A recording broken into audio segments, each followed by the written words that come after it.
Before I even say a word, drop a comment and let me know what city or state you're watching from. And don't forget to like and subscribe if you're tired of entitled people thinking they can get away with anything. Oh, and if you're into more stories like this, where justice isn't just a word, it's a force that can't be ignored, check out my second channel. I'll leave the link below. Now, I don't know how many of you have ever experienced a loss like that. Not the kind of loss where you're sad for a couple of days, but the kind where your world just shifts. My sister Maya passed away, and I had to bury her in Canada. It wasn't just the physical absence. It was like part of me just evaporated. You know how people say they're drained after a loss? Yeah, that's an understatement. It wasn't just the funeral or the mourning. It was the slow grind of holding on to everything, memories, emotions, while you watch someone you love slip away. And here I was, stepping off the plane back into Phoenix, desperate to just collapse.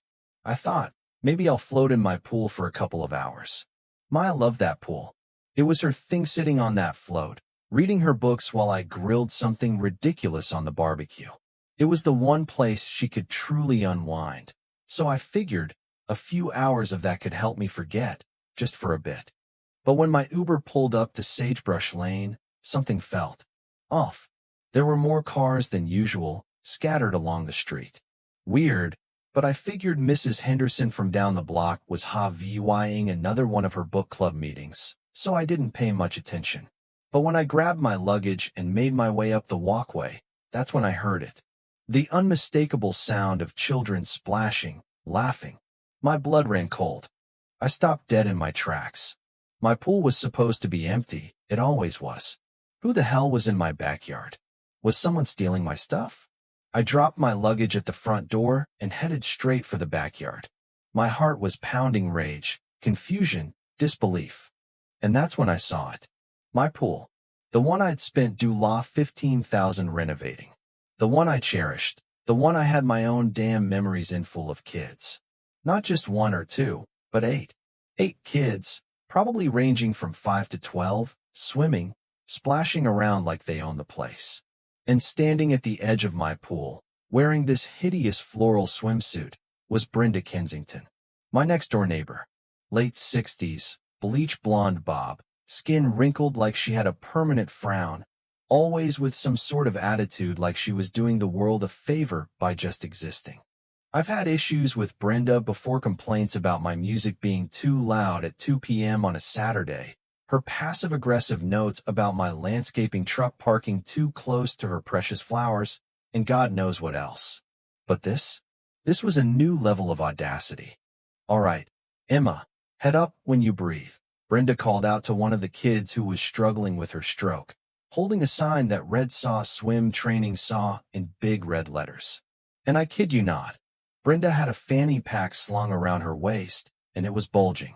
It was so full, I thought maybe it was filled with snacks or pool toys. But no, I could see it from here. Cash. Cold, hard cash. I stood frozen for a moment, trying to process what I was seeing.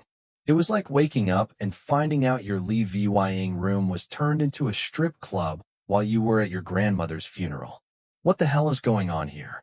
I finally managed to shout, my voice crackling with all the frustration I'd been bottling up for weeks. And just like that, all heads turned toward me. The kids looked scared, confused, just like I felt. The parents? They looked embarrassed, like they were caught in something they shouldn't have been. But Brenda? Brenda had the nerve to look annoyed, like I was the one interrupting her business. "Oh, you're back," she said. Not a single ounce of empathy, like I wasn't just coming home from burying my sister. "I was wondering when you'd show up. The Hendersons told me you left weeks ago." I didn't know what was worse, the fact that she was in my pool, or the casual tone in her voice, like she was talking about returning a library book. I couldn't hold it in anymore. "Get out of my pool," I yelled, pointing at the kids, who were now huddled together, looking like they were waiting for me to strike. "All of you, get out. Now." But instead of doing the decent thing and apologizing, Brenda just smiled, smirked, actually. Not a friendly one. Not an apologetic one. A smug, self-satisfied smile that made my blood boil. She reached into her fanny pack, pulled out a roll of $20 bills, and waved them in the air. "Relax, Deshawn," she said, like she was trying to get a dog to calm down. "I've been providing a valuable service to the community while you were away. These kids need to learn how to swim, and your pool was just sitting here unused. I'm running a legitimate business." Saw legitimate. Saw the word hit me like a punch in the gut. This entitled racist woman had turned my private property into her personal money machine. And then, the audacity. The sheer nerve. "You've got 60 seconds to get these kids out of my pool and get off my property," I warned her, trying to keep my voice steady, even though I felt like I was about to explode. But Brenda wasn't Haviwaying it. She just laughed. Not a nervous laugh. Not one of those laughs that says, "Saw, maybe I went too far." Saw, no. A condescending, "I'm better than you" kind of laugh. "Oh, honey," she said, pulling out her phone. "I think you're confused about who's going to be calling the police here." I couldn't believe what I was hearing. She was dialing 911 while standing on my property calling me the aggressor. "Yes, hello," she said sweetly into the phone. "I need police assistance at 847 Sagebrush. There's an aggressive black man here, threatening me and these children. I'm afraid for our safety." I could feel my heart racing, my VY sound going red around the edges. It wasn't just the fact that she was calling the cops on me in my own backyard. It was the way she emphasized my race. She knew exactly what she was doing. Before I could process what had just happened, the parents started grabbing their kids, rushing them out of the pool like we were in some kind of dangerous situation. And the worst part? They didn't even look at me. No apology. Nothing. I felt my stomach turn as I realized how much worse this could get. And then, it happened. Brenda, the woman who'd been running her little business out of my pool, looked at me, smiled that smug smile, and said, "I've been running this business for weeks. I've been advertising swim lessons for a while. You know, the neighborhood kids need a safe place to learn." Safe place. I exploded. "This is my pool. This is my property. You've been using it without my permission and charging people money. How is that legitimate?" As I stood there, seething with frustration, the police arrived. And just like that, my world turned upside down again. I wasn't the VY Tim here, I was the one who looked like the problem. One of the officers, a tall guy with a mustache, walked up to me and told me to calm down. Calm down. I was standing in my own backyard, watching my neighbor run a swimming school in my pool, and I was the one being told to calm down. Brenda, of course, went on about how she'd been maintaining my pool. She even pulled out a forged document, a supposed written permission slip from my nephew, Marcus. She was claiming Marcus, who had been with me in Canada, gave her the okay to use my pool. The lies were piling up so fast that I almost couldn't keep up. But there was something about the way she spoke. It was so smooth, so rehearsed. The cops were buying every word. I snapped. "That's not true. Marcus was with me in Canada. He never gave you permission to use my pool." But even as the words left my mouth, I could see the officers questioning me. And there it was. That's when I realized Brenda had a plan, and I was just a casualty of it. She wasn't just stealing from me in the moment. She was planning to make it her business.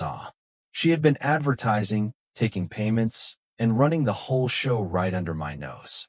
And as the police drove away, I knew I couldn't let her get away with it. This wasn't just about the pool or the money, this was about the principle. So I decided to fight back. I went straight to my lawyer, Jennifer. We started documenting everything, taking photos, gathering EVY Denke, getting witness statements from the parents who'd paid for swimming lessons. And then, we set a trap. I won't lie, watching Brenda's empire crumble was satisfying. Watching her face as the police arrested her for theft, fraud, trespassing, and running a business without a license was the most beautiful thing I'd seen in weeks. But that was just the beginning. The real kicker came when we filed a CIVYL lawsuit. And when the judgment came through, I found out I not only got my money back, but I also walked away with her house. I took what was rightfully mine, and more than that, I made sure Brenda paid for everything she'd stolen. Not just from me, but from everyone she'd been exploiting. And so, yeah, justice was served. But there's always a twist, right? Brenda's troubles didn't end there. A week later, I heard she was begging for bail money, but no one came to her rescue. No one. Sometimes, the universe has a way of balancing things out. Other times, it needs a little help from people who are willing to stand up for what's right. And just like that, Brenda Kensington, the woman who thought she could get away with everything, learned the hard way that you can't steal someone's peace of mind and expect to walk away unscathed. But hey, maybe that's the universe's idea of justice too. What do you think? Was I right to make her pay for what she did? Drop a comment and share your thoughts.